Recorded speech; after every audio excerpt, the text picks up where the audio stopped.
ரீசெண்டாக இன்ஸ்டாகிராமில் ஒரு போஸ்ட் பார்த்தீங்க. அதில் வந்து நீயா நானா ப்ரோக்ராமில் மேம் ஒருத்தவங்க சொல்கிறாங்க, பெண்கள் வந்து திருமணத்துக்கு அப்புறம் பிறந்த வீட்டில் வந்து புடுங்கி எறியப்படுறாங்க, புகுந்த வீட்டில் அவளை வந்து எங்கிருந்தோ வந்தவன் அந்த மாதிரி தான் ட்ரீட் பண்ணுறாங்க சொல்லி காட்டுறாங்கன்னு. இது வந்து உண்மைதான். சில குடும்பங்களில் இதுதான் நடக்குது.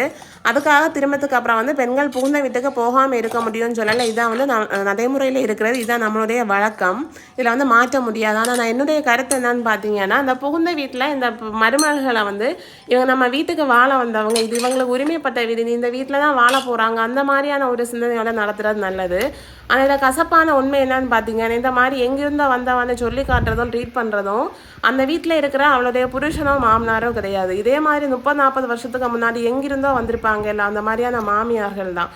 இன்றைக்கி இருக்க மருமகள் தான் நாளைக்கு மாமியார்கள். இந்த மாமியார்கள் இதை வந்து புரிஞ்சுக்கிட்டாலே போதும். நம்ம பார்த்தா கஷ்டம் நம்ம மருமகளுக்கு கொடுக்கக்கூடாதுங்கிற ஒரு சிந்தனையோடு இருந்தாலே போதும். இதை பற்றின கமெண்ட்ஸை கீழே கமெண்ட் பண்ணுங்கள் ஃப்ரெண்ட்ஸ். தேங்க்ஸ் ஃபார் வாட்சிங். பாய்.